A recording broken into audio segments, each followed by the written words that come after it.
Kesatuan rakyat, kesatuan jiwa, kerajaan perpaduan. Teruskan bersama di dalam channel ini untuk perkembangan-perkembangan isu semasa, isu politik, dan isu-isu hangat di Malaysia pada hari ini. Jangan lupa teruskan bersama di dalam channel ini. Tekan butang like, share, dan subscribe channel ini untuk perkembangan terkini politik di Malaysia.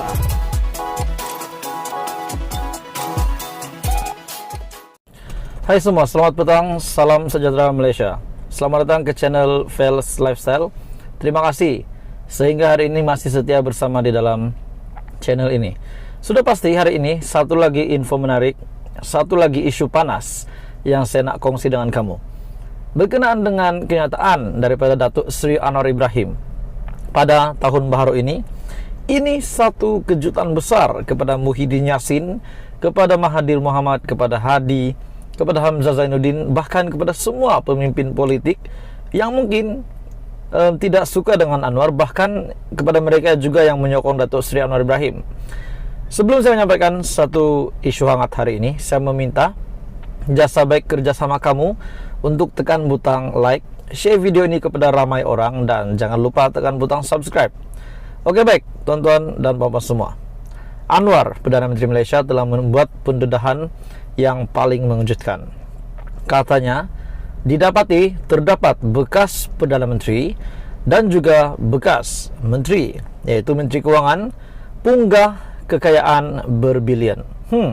Setelah saya membaca berita ini, setelah saya berfikir, siapakah bekas Perdana Menteri ini dan siapakah bekas Menteri Kewangan ini? Perdana Menteri Anwar Ibrahim menegaskan akan menamatkan amalan rasuah yang didakwanya menggunakan kepimpinan politik dan kedudukan dalam kerajaan sebagai kesempatan untuk memunggah kekayaan. Walaupun Anwar tidak menyentuh secara langsung pentadbiran atau nama orang yang dimaksudkan, namun dia menyebut pihak itu sebagai pernah menjadi Menteri Kewangan dan juga bekas Perdana Menteri. Kata Anwar, ini sebagai maklum balas terhadap serangan yang mengatakan seolah-olah pimpinan dalam kerajaan hari ini yang terpalit dalam hal-hal yang sedemikian.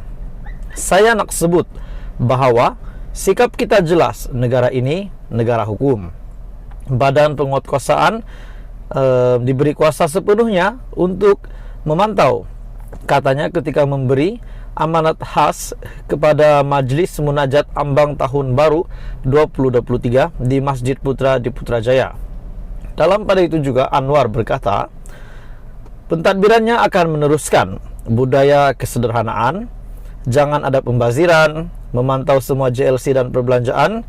Tetapi saya nak nasihat juga rakan-rakan yang lain yang bercakap soal bersih dan hari-hari saban hari menyerang beberapa tokoh dalam kerajaan perpaduan. Apatah lagi orang-orang yang pernah menjadi Menteri Kewangan. Perdana Menteri yang tatkala mereka berkuasa itu bukan dipunggahnya ratusan juta ringgit, bilion ringgit dipunggah.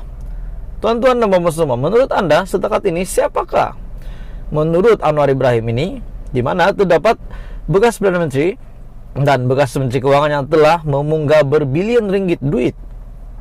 Katanya, beliau nak nasihatkan bahwa kerajaan hari ini akan memastikan sekurang-kurangnya sebahagian daripada dana yang dipunggah itu dipulangkan semula kepada rakyat. Ini bukan kecil jumlahnya, kata Anwar tanpa memperincikan dakwaannya.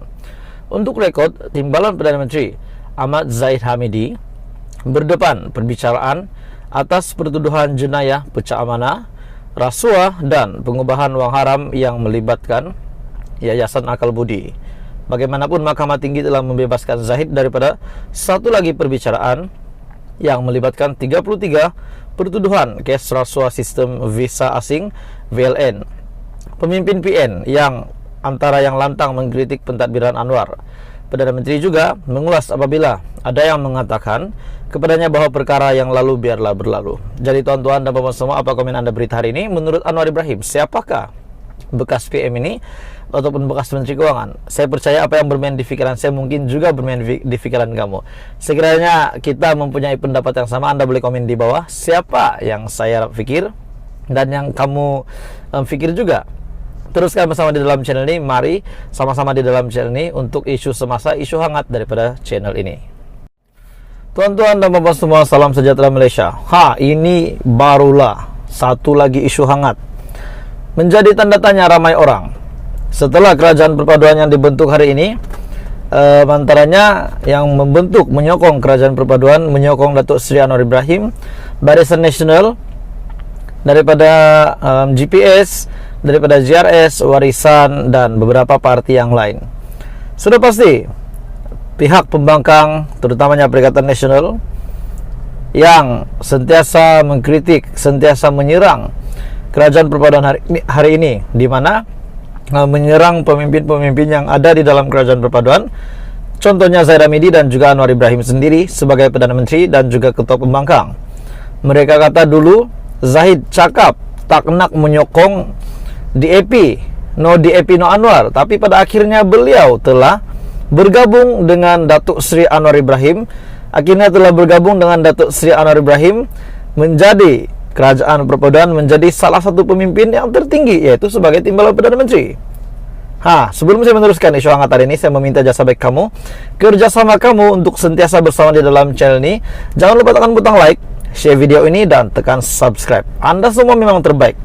Oke, baik tuan-tuan dan bapak semua, satu lagi isu hangat, di mana satu persoalan yang sangat rahasia di antara PKR dan UMNO. Di antara PKR dan UMNO. PKR akan hadir Perhimpunan Agung UMNO, tanda tanya. Biro Politik memutuskan jika dapat jemputan kenyataan daripada Rafizi Ramli, yaitu Timbalan Presiden PKR.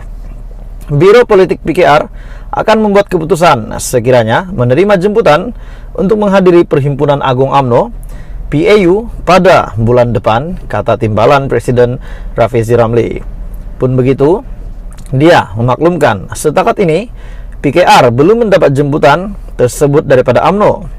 Sebaliknya, dia meminta soalan itu ditujukan kepada Saifuddin Nasution Ismail, kerana surat menurat ditujukan kepada Setiausaha Agung PKR itu. Setakat ini belum dimaklumkan dan belum ada notis mesyuarat Biro Politik PKR, katanya. Menjawab soalan adakah pemimpin PKR akan menghadirkan diri ke Perhimpunan Agung UMNO itu jika diundang, Rafizi akhirnya berkata perkara itu akan diputuskan secara bersama di peringkat parti. Tak usah terburu-buru. Kalau dapat jemputan, prosesnya ialah akan dibawa ke Biro Politik dan Biro Politik akan buat keputusan. Saya tunggu kalau perkara itu telah dihantar secara rasmi, jelas Rafizi Ramli. Sementara itu, menyentuh mengenai kesan perkembangan terkini COVID-19,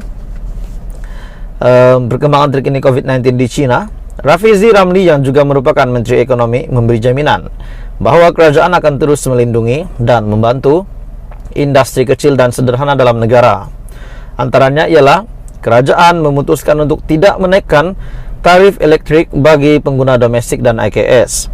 Sudah tentu kena pantau dengan teliti. Rantaian nilai kena tengok dengan terperinci, kerana ia akan bermula dengan pengimport sama ada berlaku sesuatu di China atau negara lain. Jadi tuan-tuan dan bapak semua, kita dapat melihat bahawa Rafizi Ramli sedang menjalankan tugas dengan baik. Bagaimana pula dengan kenyataan kritikan daripada Wan Saiful yang dilihat lantang, yang dilihat sangat aktif mengentam Rafizi Ramli, terutamanya Rafizi Ramli. Jadi ini satu kejutan juga kepada Wan Saiful Wanjan, saya rasa, dengan satu lagi kenyataan Rafizi Ramli bahwa beliau ini memang menjalankan tugas dengan baik. Jadi berita hari ini tuan-tuan dan bapak semua, PKR akan hadir Perhimpunan Agung UMNO. Biro Politik akan putuskan jika dapat jemputan kenyataan daripada Rafizi.